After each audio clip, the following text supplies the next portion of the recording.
NASA was formed in 1958.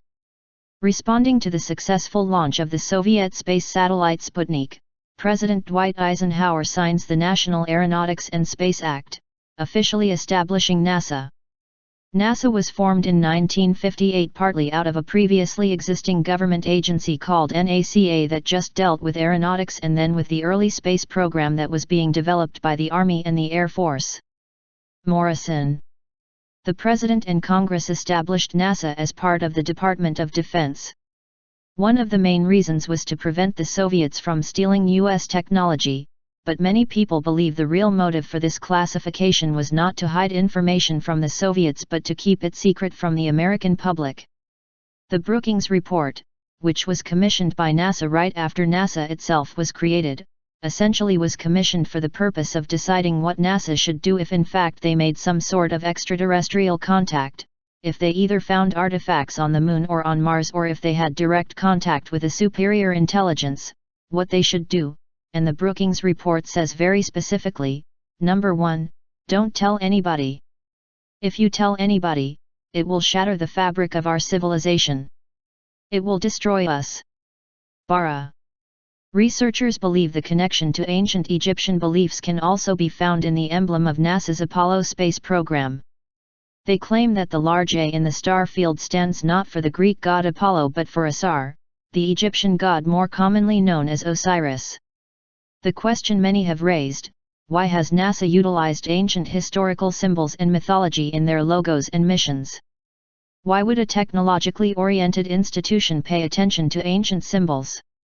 Egypt, Orion. This is indicated by the cluster of 3 stars in the center of the A, which represent the stars of Orion's belt. Knowing this, you cannot help and wonder if Sirius and Orion are really that important to NASA as they were to ancient civilizations, since this is where the ancient traditions, including Egyptian, have said that the space gods came from, basically suggesting it is where the human race originated from. What is even more interesting is the fact that researchers point out that the symbol on the Mercury mission patches is nearly identical to a major icon of ancient Egypt.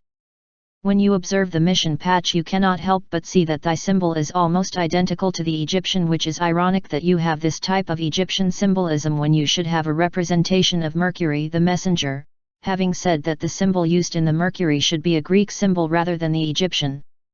32-year-old engineering genius Wernher von Braun was acknowledged by everyone as the greatest scientific mind in Germany. He found a way to steer a rocket at 4,000 miles an hour. He put a combustion chamber that was cooled by the liquid fuel itself, and redesigned the fuel chamber, and he put a guidance system on it. He was an expert at every facet of rocketry, which is really unheard of. During World War II, von Braun worked as the technical director at Germany's Peenemünde Research Center, building weapons. After Germany's defeat, von Braun and his team of scientists were brought to the United States under a controversial classified program known as Operation Paperclip. While he continued his work designing military missiles, von Braun also published several books and numerous articles which described his concepts for a lunar landing, also a manned mission to Mars and the orbiting space station. All of what von Braun described years ago eventually became reality, and if it wasn't for von Braun's spaceflight today would be at a very different stage. Von Braun became the leading man of NASA in a short period of time. According to the National Security Action Memorandum No. 271, JFK secretly proposed to merge NASA's space program with that of the Soviets. The question is why?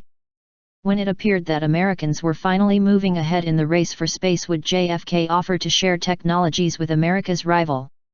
According to conspiracy theorists, it's because something was discovered along the way, or better said rediscovered, and that is that we are not the only intelligent beings living in the universe. Out there beyond our reach at the moment, there are intelligent civilizations thriving on alien planets. These beings, according to many, have been on Earth in the past, and are still today here, working with governments.